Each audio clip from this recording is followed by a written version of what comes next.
Hi, we're here today looking at Finally Paint, and here's the full selection right now, the full palette, all 8 colors. It's available online at www.magicbee.com/finally or /shop.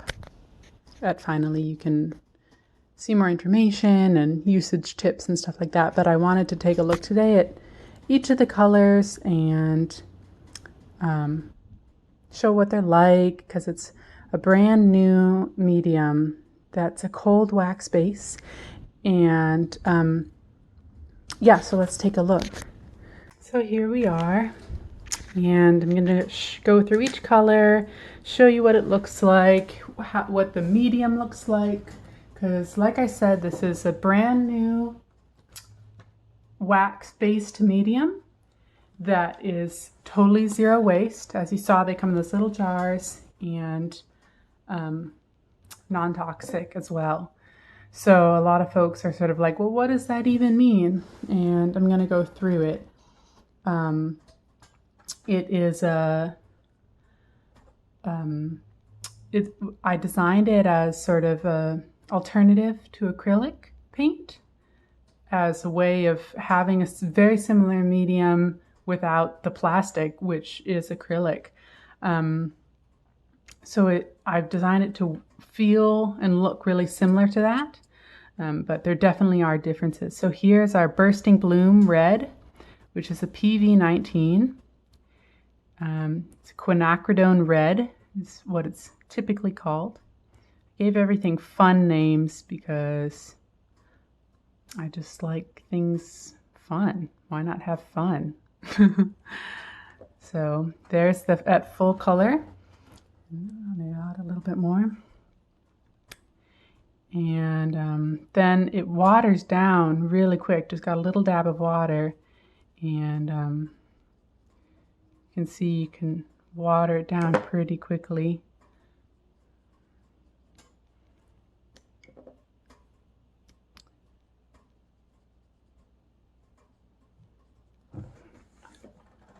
So that's a really nice warm quinacridone red. It lends itself to pinks. You can start to see there really nicely, and it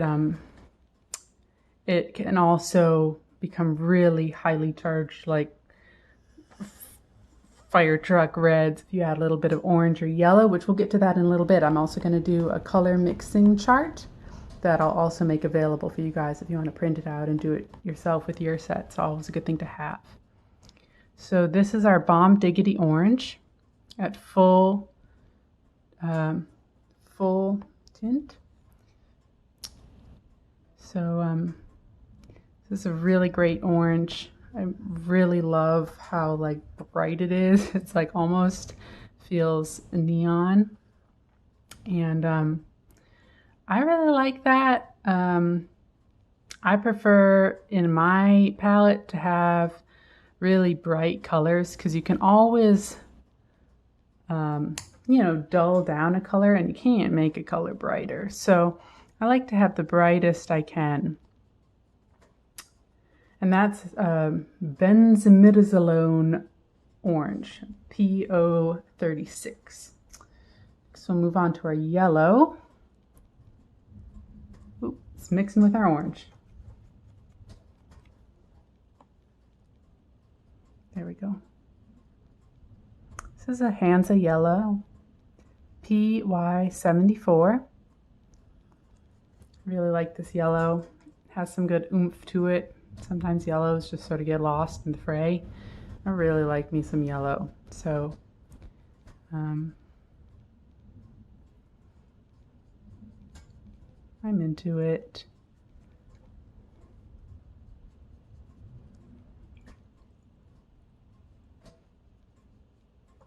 All right, next, really important to keep your brush clean when you're doing stuff like this.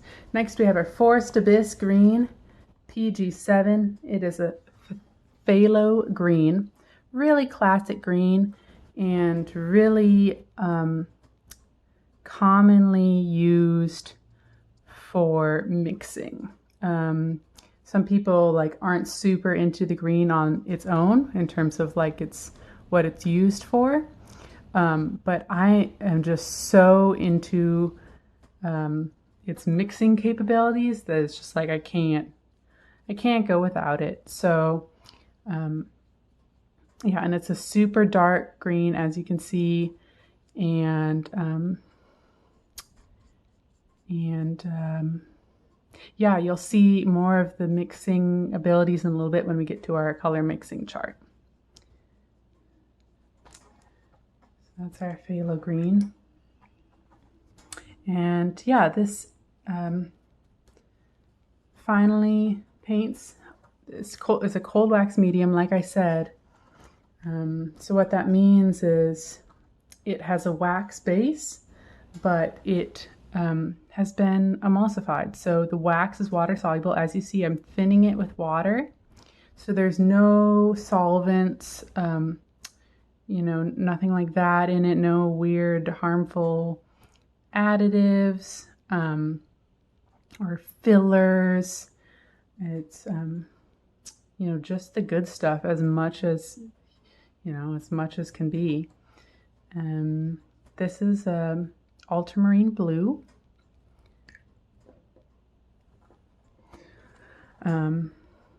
Classic color. Ooh, got a little green in there. Yeah, really classic. Warm blue. Oh, it's still green.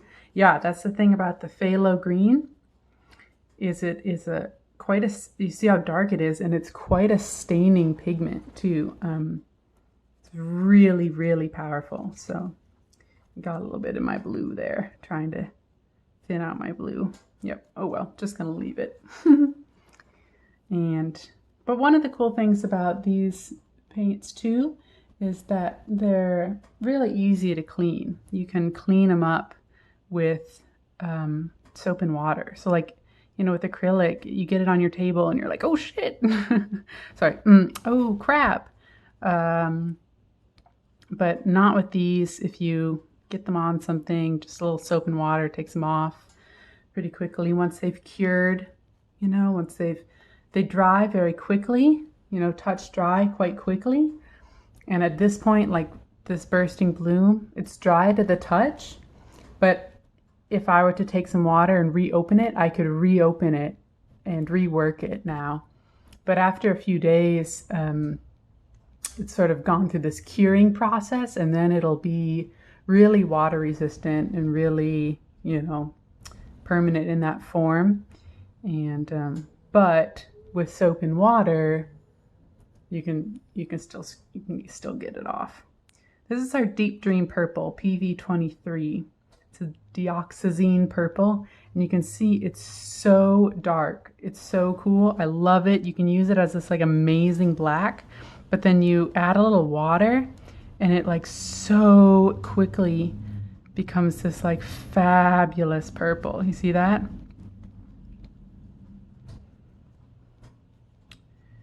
So that's that. I love that purple.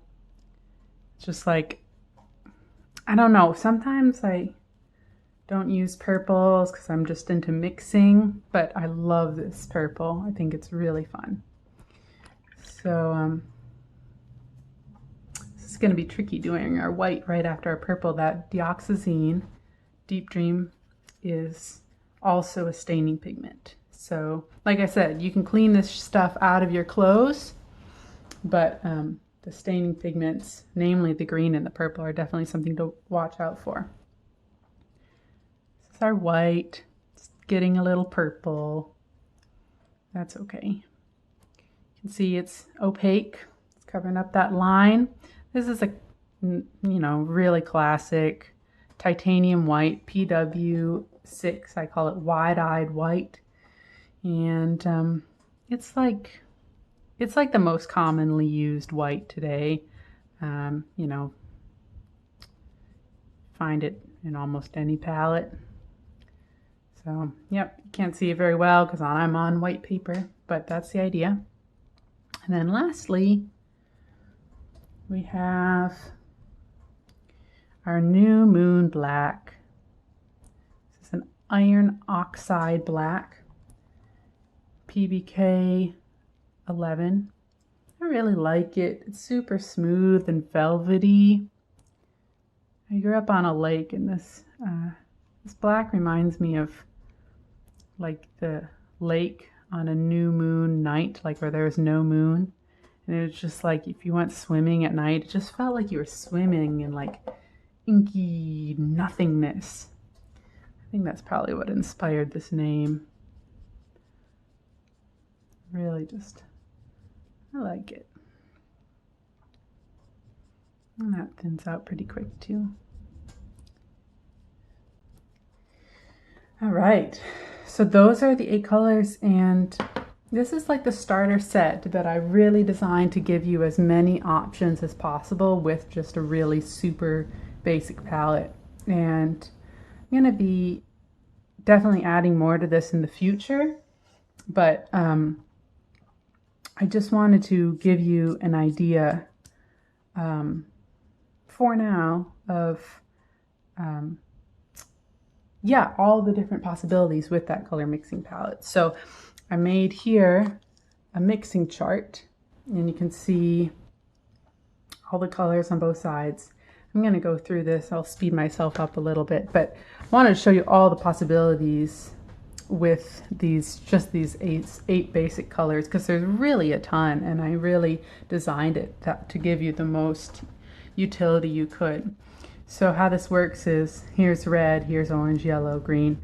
So you'll mix along these lines and you'll get a sense of all these sort of different blends you can make, and just a nice thing to have in general as an artist, as sort of a reference, and also lets you get to know your paints better. So like I said, I'll have this available probably in my bio, or I'll, in the description below. So each of these are just going to be the color on their own. So I'm going to start down here with red.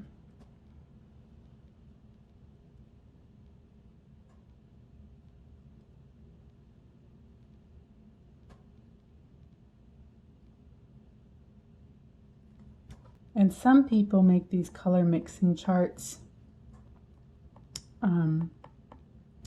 like a full square, but essentially what you're doing then is doing it twice. So I like things to be easy, as easy as possible. I often make things hard for myself, but so here you can see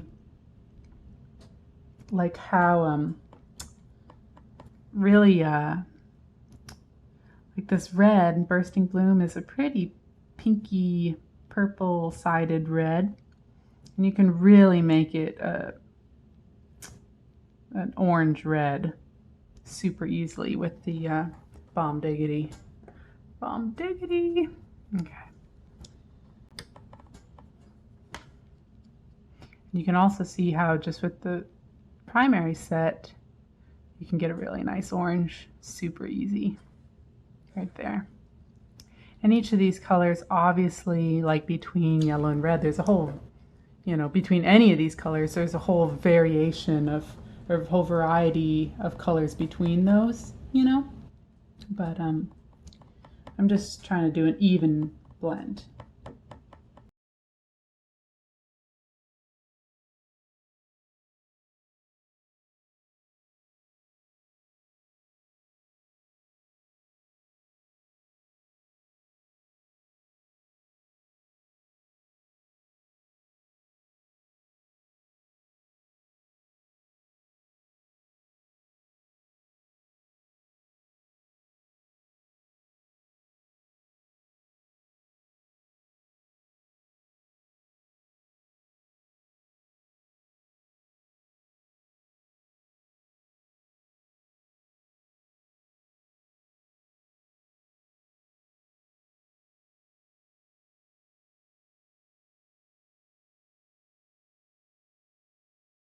All right, so there we go. Here's our color mixing chart for Finally Paints, and like I said, I'll have this chart unfilled out available for you to print and fill out with your own paints, so that you can have a reference yourself. Just really quick, gonna look here. Some things that are interesting, like I said, this red, it's so cool how it's like a cool red where you can get like really nice purples and stuff. And then you got a little bit of the orange, or if you, this is like right in between yellow and red, but if you just add a little bit of yellow to the red, you get a real primary red. This is sort of a pinky red, I'd say, which is really all you need in the 3 primary set that we sell. You can, get what you need just from that. So the primary set that we sell is just the red, the yellow, and the blue, obviously. Some other things to point out are, like I was saying, this Forest Abyss Phthalo Green. Such fun mixing colors. You can really do a lot. And one of the things that I love particularly about it is just with this one ultramarine blue, big blue,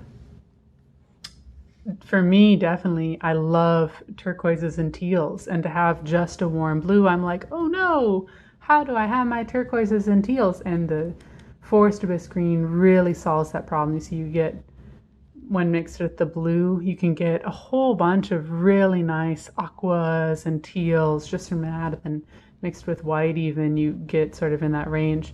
So I just wanted to show you so you can have some idea of what colors you've got, and also what the paint, how it looks and how it looks going on. Like I said, it is really, does have a similar feel to acrylic, but just better. So anyway, that is all. I wanted to show you one last thing because I gotten some questions on sizes. These are our 2 sizes, both in white. This is our 4 ounce and this is our 2 ounce. People were like, I can't really see. I don't know how much 4 ounces of paint is. So 4 ounces of paint, this is like your classic acrylic tube is often this size. So let me try and block the label and stuff, but like this much in a plastic container of acrylic, like this whole thing, that it's the same amount of paint, except this can be reused endlessly and doesn't just pollute our earth forever. And then this 2 ounce size, a lot of times if you get little aluminum tubes, the bigger sized aluminum tubes are often 2 ounce sizes. So just a reference for how big our sizing is. All right, y'all, I think that's it. Thank you so much. I hope this answered some of your questions, and I hope you're excited to check out our paints and maybe give them a shot. Thanks, you guys. Bye.